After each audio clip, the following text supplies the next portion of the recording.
Vous nous avez confié, à la fin de l'année 2024, une mission d'information sur les satellites, leurs applications militaires et les stratégies industrielles propres au secteur spatial. Nous nous sommes attelés à la tâche en janvier dernier, avons mené une trentaine d'auditions à Paris, sans compter les nombreux entretiens menés dans le cadre de 2 déplacements effectués à Toulouse, puis en Guyane, à l'occasion du lancement d'Ariane 6, le tir de CSO3. Nous avons ainsi pu interroger des chercheurs, des scientifiques, des industriels, des syndicats, des militaires, des 3 armées, des représentants de la DGA, du CNES, de l'ESA, le ministre de l'Enseignement supérieur et de la Recherche, des dirigeants de start-up, des représentants de Bercy et bien d'autres. On a compté, on a vu 82 personnes. Donc là, je tiens d'ailleurs à remercier le bureau et le président de la Commission de la Défense, Jean-Michel Jacques, de nous avoir permis d'étendre cette mission flash d'un mois de plus, ce qui était nécessaire pour aller jusqu'au bout. Et véritablement, on a fait flash de tout bois. Alors, nous avons souhaité partir du terrain afin d'étudier, sans parti pris, un secteur, celui du spatial, à la fois très dynamique, mais aussi en crise à bien des égards. Notre travail portait spécifiquement sur les satellites, mais nous ne nous sommes pas interdits d'aborder aussi, lorsque cela se justifiait, les lanceurs, puisque tout est interconnecté, tant il aurait été artificiel de vouloir dresser une cloison étanche entre ces domaines qui sont intimement liés. Notre but était de dépasser les idées toutes faites sur le spatial et le satellitaire, ou bien les simples impressions ou intuitions, pour objectiver les choses et répondre à plusieurs questions telles que, et je vais les lister, à quoi servent les satellites dans le domaine de la défense et au-delà? Quel bilan peut-on dresser de la politique française de soutien à ce secteur? Quelles sont les reconfigurations industrielles à l'œuvre? Le pilotage de ce secteur est-il optimal ou peut-il être amélioré? Ou encore, quels sont les défis soulevés par l'augmentation exponentielle du nombre de satellites en orbite, notamment basse, et comment les relever? Quant au CNES, c'est une question lancinante qui est constamment revenue dans les discussions. Il est et doit rester le principal acteur de la politique spatiale française. Il est placé aujourd'hui sous la tutelle conjointe de 3 ministères: l'économie et les finances, les armées et l'enseignement supérieur et la recherche. Le CNES a progressivement élargi ses missions en tant qu'agence scientifique et technique, opérateur de la défense et acteur économique. Or, il nous semble que la diversification de ses missions ne doit pas se faire au détriment de son rôle historique de centre technique et d'agence de pilotage de la politique spatiale. Cette dernière mission demeure indispensable pour définir la stratégie des missions spatiales et fournir une expertise technique aux entreprises. Nous appelons donc, à l'occasion de la nomination récente de son président par le président de la République, François Jacques, le nouveau président du CNES, à réaffirmer le mandat triple du CNES comme agence scientifique et technique d'abord, opérateur de la défense ensuite et acteur économique enfin. Un mandat plus clair apportera une meilleure organisation interne et une plus grande complémentarité entre les activités. Enfin, dernier point de mon début de présentation, les budgets du spatial doivent être rehaussés. La France doit porter une hausse du financement de l'ESA en novembre prochain, à l'occasion de la ministérielle, et qui décidera donc du budget pour les 3 prochaines années. Je souhaite enfin aborder la question des défis soulevés par l'augmentation exponentielle du nombre de satellites en orbite. Le nombre de débris spatiaux en orbite n'a cessé d'augmenter depuis le début de l'ère spatiale et a été multiplié par 3 en 15 ans. On dénombre 10 000 objets de plus de 10 cm et jusqu'à 1 million de plus de 1 cm. L'inflation de débris force les opérateurs de satellites à effectuer de plus en plus de manœuvres d'évitement, notamment avec Starlink. La saturation de l'orbite rend plausible l'hypothèse d'un effondrement généralisé à la suite de collisions en chaîne, dit syndrome de Kessler. C'était une vague hypothèse il y a quelques années, aujourd'hui c'est une réalité largement envisagée. Pour répondre à ce défi, qui est plus qu'un défi, c'est une menace existentielle, il est indispensable d'une part de renforcer la surveillance de l'orbite basse et d'autre part de sécuriser celle-ci. La France a développé des outils pionniers en matière de gestion des déchets, enfin d'observation plutôt. Des entreprises privées commencent à investir ce champ, quelques start-up. Une filière française ou européenne de gestion des débris orbitaux pourrait donc être mise en place, avec des potentialités élevées à l'export. C'est en tout cas une piste prometteuse que nous invitons à explorer, si d'aventure des business models étaient crédibles. Il importe aussi, dans le cadre du déploiement de la constellation européenne Iris-Carré, d'être particulièrement attentif aux conséquences environnementales et aux déchets générés. quoi qu'il arrive, on va polluer. Plus généralement, le cadre normatif existant doit être renforcé. Au-delà du traité sur l'espace de 1967, la France a été précurseur dans ce domaine avec sa loi de 2008 sur les opérations spatiales, qui est particulièrement vertueuse. Nous appelons ainsi à porter, dans les futures négociations au Conseil de l'UE, une position ambitieuse pour la future loi spatiale européenne, qui va être bientôt examinée au Parlement, en vue de généraliser le cadre français et d'imposer des normes strictes en matière de durabilité et de gestion des débris. C'est peut-être là, en effet, où on va diverger. Moi, je pense que la souveraineté en matière spatiale n'a pas de prix, qu'il faut lourdement investir, et on a été défaillant pendant trop longtemps. On a laissé passer les wagons, les trains même.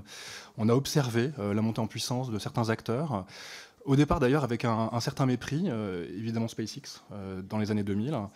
Et au fur et à mesure, on a bien vu qu'un modèle économique particulièrement agressif s'est imposé, qui était largement encouragé par la puissance publique aux États-Unis, ça a été rappelé par Corinne. Mais au fur et à mesure, c'est une forme de déclassement qui s'est imposée. D'abord un sentiment, et puis très objectivement, sous la forme de rupture de service sur le front du lancement. Vous avez évoqué Ariane 6, qui est un scandale en fait. Le moment où on doit lancer des satellites sur Falcon 9, c'est intolérable. Ça, c'est une rupture de service qui a été provoquée aussi par des politiques qui ont été mises en place, une privatisation dont il faudrait évaluer aujourd'hui la portée et les conséquences, encore aujourd'hui, puisque ça a mis en retard tout le programme. C'est un exemple parmi d'autres. On pourrait évoquer toute la gamme de services satellitaires sur lesquels, moi, je pense qu'on doit avoir un contrôle et on doit investir lourdement. Le radar, évidemment, avec des capacités souveraines françaises. C'est aussi le Space Situational Awareness. On doit avoir des moyens de contrôle au sol pour avoir une capacité autonome d'observation de ce qu'il se passe au-dessus de nous. C'est extrêmement conséquent dans notre façon dont nous, on peut se positionner aussi dans les cercles de la diplomatie spatiale, puisque là, on compte généralement sur des données américaines, ce qui n'est pas forcément très pertinent aujourd'hui, à l'heure de la montée en puissance d'une forme d'hégémonisme américain, là, particulièrement agressif, avec une convergence trumpo-muskiste, moi qui m'inquiète particulièrement. Donc là, la réponse que je ferais, c'est celle d'un pilotage conscient, qui arbitre entre les moyens et les fins, qui optimise sa diversification sur tous les secteurs. Et je pense qu'au contraire, on a les moyens de redevenir une puissance spatiale de premier rang. Il faut juste en donner les moyens budgétaires. Je sais, en disant ça comme ça paraît un peu incantatoire. Mais moi, je pousserais pour l'augmentation des budgets et une insertion raisonnée dans les coopérations internationales, y compris au niveau européen. Merci pour vos questions. Sur le projet Bromo, alors oui, moi j'ai écouté largement aussi les organisations syndicales qui sont très inquiètes, et il y a une souffrance en ce moment, une perte de sens, désignification de l'activité qui est partagée par une bonne partie des salariés qu'il faut entendre. Et eux, lorsqu'on pose la question de cette grande consolidation, qui par ailleurs est pilotée par des banques d'affaires, américaines notamment, ce qui n'est pas sans poser de question aussi, ils ne mettent pas l'accent sur la compétition effrénée, la concurrence, la mise en concurrence en permanence des industriels, mais plutôt la coopération, la mutualisation intelligente. Et moi, je parie sur l'intelligence des industriels aussi, pour par moment savoir monter des projets ensemble. Et ce genre de stratégie a été vertueuse longtemps et a été rendue possible aussi par les mécanismes du fair return de l'ESA. Et moi, je suis pour précisément sanctuariser ce type de financement parce qu'il permet de garantir des formes de coopération optimales entre ces acteurs qui, par moment, peuvent fédérer leurs efforts, mutualiser leurs compétences pour produire des infrastructures qui ont du sens et qui sont correctement managées. Donc moi, j'alerte sur les dangers de ce projet qui se déploie dans la plus grande opacité. Il faut lire la presse économique pour avoir éventuellement des éléments. Et tout se fait dans les couloirs et les coulisses du pouvoir. Nous, on a eu quelques bribes, mais il a fallu y aller avec les dents pour avoir des éléments. Et ce qui est grave, parce qu'en fait, le rapport il a été aussi sollicité, provoqué, parce qu'il y a une crise de l'industrie satellite. Et sur ces questions-là, alors que nous, on est quand même censé contrôler ces engagements publics, parce qu'il y a beaucoup d'argent public, eh bien, on n'avait presque rien. Et moi, vraiment, j'insiste sur la nécessité d'avoir un audit, mais excessivement implacable, des éventuelles conséquences de ce regroupement. Et moi, j'aurais tendance à penser que ça va être désastreux. Et dans cette hypothèse-là, il faut vraiment s'y opposer massivement. Et sur la question des déchets, qui est fondamentale, et là, j'ai 3 secondes pour en parler, mais en fait, c'est un sujet... Moi, ça fait depuis 10 ans que je travaille là-dessus. Mais c'est vraiment... Pour moi, c'est un sujet qui est important. L'hypothèse que je faisais il y a 10 ans au CNES d'un collapse général du spatial, ça paraissait de la science-fiction un peu gratuite. En fait, pas du tout. Hein. Je me rappelle, là, je prends juste cet exemple. Au Congrès d'astronautique internationale de Paris en 2022, j'ai assisté à une conférence de Donald Kessler, le fameux Kessler, qui était en visio à distance. C'est un vieux monsieur de la NASA, enfin encore en poste. Et lui disait de façon très lucide que c'est une hypothèse plus que crédible. Et en face de lui, il y avait 200 personnes qui disaient on continue à déployer. Et vous allez voir, tout va bien se passer. On va moraliser les entrepreneurs qui savent qu'ils n'ont aucun intérêt à ce que tout se dégrade. Mais en vérité, là, il y a un problème proprement technique, matériel, physique, d'occupation durable de l'espace. Et la réponse qui, pour l'instant, est apportée à la fois par les entrepreneurs qui, eux, ont intérêt à toujours plus déployer, mais aussi les agences qui encouragent le déploiement. Alors, vertueux avec Iris Carré, c'est seulement 300 satellites. Mais il y a 10 ans, enfin, une constellation de 300 satellites, tout le monde se serait alerté. Aujourd'hui, ça paraît presque sobre. Et ça pose quand même une question. Et aujourd'hui, quand on voit les plans avec des constellations de papier, elles ne sont pas encore envoyées, hein, mais c'est plusieurs centaines de milliers de satellites. C'est pas possible. Et là vraiment, je parlais de menace existentielle, c'est le cas. Et si on n'agit pas de façon un peu rigoureuse et contraignante dans les années à venir, tout va se dégrader. Les collisions commencent à survenir dans certaines orbites, notamment à 800 km, c'est déjà le cas, le syndrome Kessler. Ça va être toujours plus bas, et toujours plus bas, on a des missions satellites scientifiques, technologiques super importantes, de télécom aussi. On a la Station spatiale internationale, qui est un gros déchet, qui va bientôt redescendre. Et là, c'est une question vitale d'occupation. Et je trouve que pour l'instant, la réponse des pouvoirs publics est timide. Donc il faut réinvestir la diplomatie spatiale multilatérale. Il y a des arènes pour le faire. C'est le COPIOS, c'est le Bureau des affaires spatiales. Et j'espère que, que la stratégie spatiale nationale portera des mesures et une ambition en la matière. Parce que là, on joue tous très gros à ce niveau-là. Merci beaucoup pour cette très bonne question.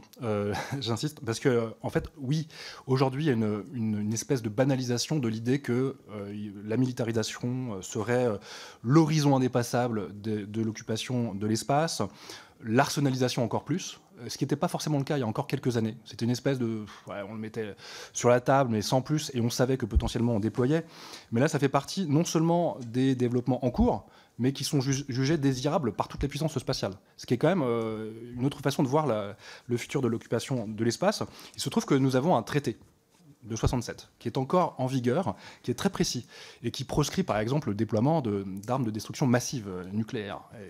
Sachant que ça a été fait avant. C'est pour ça qu'ils l'ont élaboré dans ce sens-là. Et ils l'ont... Enfin, quand je dis ils, c'est l'URSS et les USA.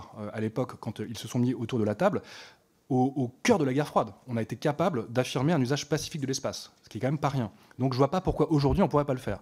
Et là, c'est aussi une question d'ambition politique, diplomatique, que de peser sur cette question-là, plutôt que d'accréditer l'idée que l'escalade en matière capacitaire dans l'espace, avec des moyens toujours plus offensifs, et l'alpha et l'oméga du futur de l'espace, on pourrait réaffirmer cette pacification qui, pour moi, est fondamentale. Ce qui nécessite néanmoins de s'équiper d'un point de vue militaire pour peser dans les négociations. Sinon, on sera de vulgaires observateurs à distance de ces questions. Mais moi, je pense que là, il y a un enjeu à le faire vite.